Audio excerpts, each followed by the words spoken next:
Imaginem o paraíso, o sol da Riviera Inglesa, o cheiro de maresia, o luxo de uma mansão à beira-mar.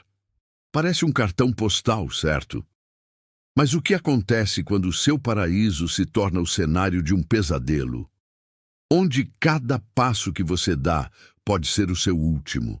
Esta é a história de Nick Buckley, uma jovem herdeira que, em menos de uma semana, sobreviveu a 7 acidentes. Todos por um triz, um lustre que cai, uma pedra que rola. Acidentes ou uma série de tentativas de assassinato cometidas por alguém muito próximo. Só um homem com um senso de ordem e um bigode impecável poderia desvendar este quebra-cabeça. A partir do momento em que Poirot coloca os pés na End House, ele sabe, a próxima tentativa não será um quase. Alguém no círculo de Nick quer vê-la morta, e o assassino está entre os sorrisos e brindes da Riviera. Quem está atrás da fortuna de Nick? E por que o assassino está a falhar tanto? Fiquem conosco para descobrir. Deixem já o vosso like e ativem o sino para não perderem a parte 2. Poirot e eu, Capitão Hastings, para quem não me conhece, fomos a Cornualha para umas férias bem merecidas. Mas o destino, como sempre, tinha outros planos. Conhecemos a senhorita Nick Buckley, a dona da End House, charmosa, arrojada e com uma tendência alarmante para ignorar a morte. Ela ria das suas escapadas.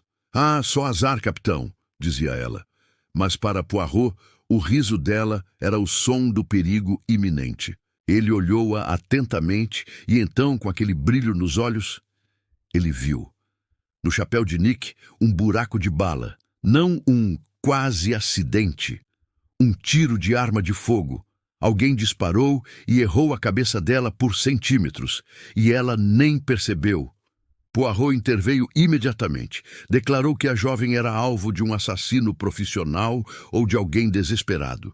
Mas Nick, teimosa, insistia que eram apenas coincidências.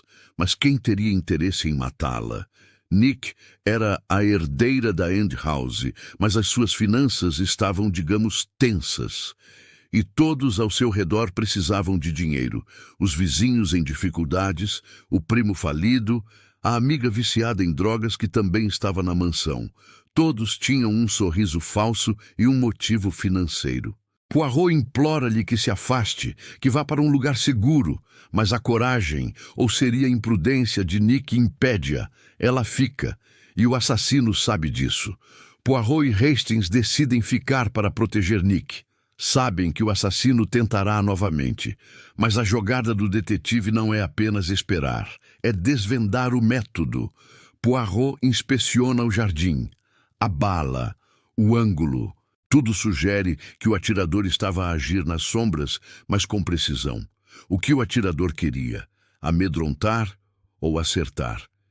E então, no meio de um inocente chá da tarde, o assassino ataca novamente.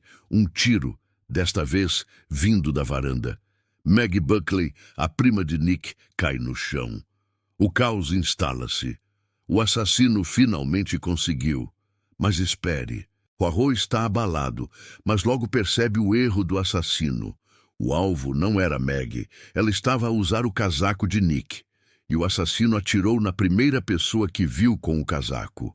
O tiro ocorreu em plena luz do dia. Todos estavam por perto. Os álibis são verificados. Charles e Maggie estavam juntos. Fred estava no quarto. O namorado de Nick estava na cidade. A morte de Maggie era um terrível erro de cálculo. O assassino queria Nick. Mas por que a pressa em atirar num casaco? O que o assassino tinha a perder se não agisse naquele exato momento? Enquanto a polícia se concentra em Derek, o namorado com problemas de dívidas, Poirot encontra 2 pistas minúsculas. Um pedaço de seda, possivelmente de um lenço, e um recibo de lavandaria de Monte Carlo. Monte Carlo. O glamour. O crime. O que o assassino na Cornualha tem a ver com a Riviera? As pequenas células cinzentas ligam as pontas. O assassino de Nick Buckley tem conexões internacionais. E a pergunta que paira no ar: se o assassino falhou 6 vezes e só acertou quando Nick trocou de casaco, O alvo é a vida de Nick, ou algo que ela possui. Nick finalmente admite. Ela não é rica. O dinheiro que herdou mal paga as contas. A End House está hipotecada. Se ela não tem fortuna, o motivo financeiro cai por terra. Ou não. Poirot questiona. O que Nick ganharia com a sua morte? Nada. Mas quem ganharia com a morte de Maggie? A amiga, Freddie Rice, tinha sérios problemas de dívidas. Tinha um motivo. Mas o álibi era forte. Ela estava no seu quarto. Poirot não se importa com álibis. Ele importa-se com a lógica. Ele junta as peças, o casaco trocado, a pressa em atirar, a ausência de fortuna. A chave é quem herda a casa do penhasco. Se Nick morresse, a casa iria para o seu parente mais próximo. Mas se ela morresse antes de assinar um novo contrato de empréstimo, a situação legal mudava. O assassino usou o tiro em Maggie para incriminar o namorado endividado, Derek, mas a pressa revelou a verdade. O lenço de seda, o recibo de Monte Carlo, eles pertencem a uma pessoa que tem um interesse ainda maior na morte de Nick e que fingiu ser sua protetora. Poirot percebeu que o assassino estava a agir a mando de um parceiro, alguém que orquestrou todos os acidentes para pressionar Nick. Alguém que lucrava secretamente. E o alvo não era a herança de Nick, mas a herança de Maggie, que só seria libertada após a morte da prima.